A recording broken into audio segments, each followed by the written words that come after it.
আসসালামু আলাইকুম, সবাইকে স্বাগত জানাচ্ছি হাফিজাস রেসিপিস। আজ সেদিন ডিনারে বানিয়েছিলাম ওটসের খিচুড়ি সাথে ডিম ভাজা। তো প্রোটিন সমৃদ্ধ এই খিচুড়ি রেসিপিটি চলুন দেখে নিই। খুব সহজ উপায়ে বানিয়েছিলাম ওটসের খিচুড়ি। প্রথমে চুলাটা ধরিয়ে দিচ্ছি, ঢাকনাটা সরিয়ে প্রথমে অল্প একটু তেল দিব। এখানে চাইলে আপনারা ঘি অথবা বাটারও ব্যবহার করতে পারেন। এই ওটসের খিচুড়িটা যারা ওজন কমাতে চাচ্ছেন বা প্রোটিন সমৃদ্ধ খাবারে নিজেকে পরিপূর্ণ করতে চান ডিনারে, সেই ক্ষেত্রে এটা খেতে পারেন। বা বাচ্চাদের জন্যও ভালো, চালের খিচুড়ির বদলে ওটসের খিচুড়ি দিতেই পারেন। তো রাত হয়ে গেছিল বেশ, তো আর কোনো সবজি কাটতে ইচ্ছা করছিল না। ফ্রিজে আলু ছিল, পেঁয়াজ কাটা ছিল, সেটাই দিয়ে দিলাম। সাথে দিয়েছি কাঁচামরিচ 2টা।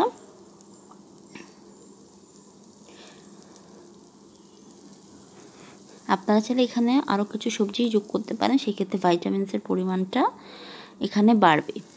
একটু নেড়েচেড়ে মিশিয়ে নেব, কিছুক্ষণ এটাকে তেলে ভেজে নেব, পেঁয়াজ আর আলু কাঁচামরিচ এগুলোকে। চুলাটা আমি লো মিডিয়ামে রেখেছি, যাতে পেঁয়াজ বা আলু কোনোটার কালারটাই বেশি ডিপ না হয়ে যায় বা পুড়ে না যায়।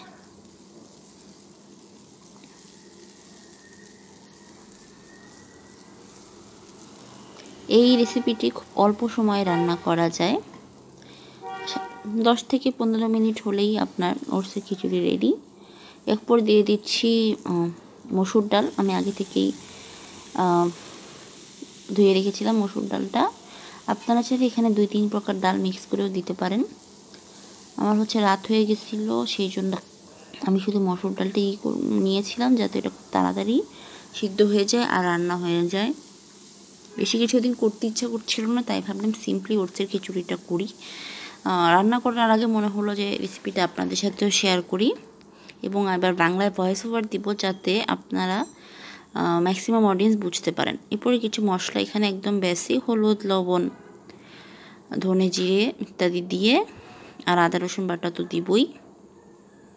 আগে এই মশলাগুলোকে দিয়ে ডালটাকে কষাবো, তারপরে আমি ওটসটাকে দিব।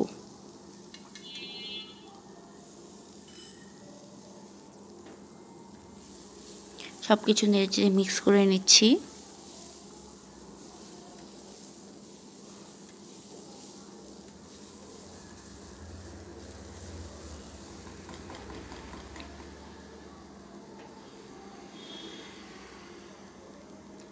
এখন দিয়ে দিব 1 কাপ মতো পানি।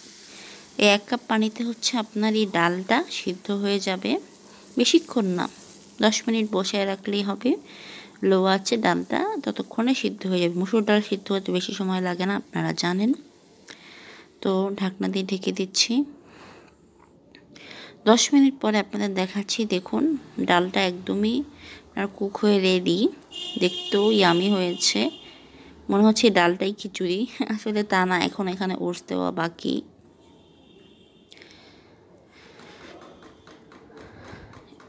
এখন এখানে যোগ করব ওটসটাও আমি আগে থেকে ধুয়ে পানি ঝরিয়ে রেখেছিলাম।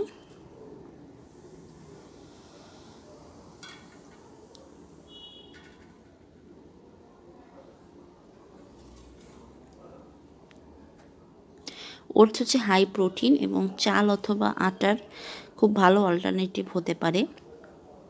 আপনারা যেমন ওটসের খিচুড়ি রান্না করতে পারেন, তেমনই ওটসের প্যানকেক বা ওটসের ডেজার্টও বানানো সম্ভব। যতদিন আমি ডায়েট না শুরু করেছি, আমার ওটস সম্পর্কে এত কিছু জানা ছিল না। আমি একদম রেগুলার মিলেই অভ্যস্ত ছিলাম। তবে এখন অনেক বছর ধরে ডায়েট করতে করতে, ফিটনেস ট্রেনিং করতে করতে, খাবার থেকে শুরু করে রেসিপি সব কিছুই এখন আমার চেঞ্জ হয়ে গেছে। এখন এটাকে 1 মিনিট এভাবে রাখবো, তারপর পানি দিব। যেহেতু ডালটা সিদ্ধ হয়ে গেছে আর ওটস সিদ্ধ করতে বেশি পানি লাগে না, সেই জন্য অল্প একটু পানি এখানে দিলাম। বেশিও না, 1/4 কাপেরও কম দিয়ে একবার একটু আলতো করে নেড়ে দিব। কারণ ডালটা কুক করার ওটসটা অলরেডি আপনার সিদ্ধ পানি ঝরায় নেওয়া ধুয়ে, সো বেশিক্ষণ লাগবে না।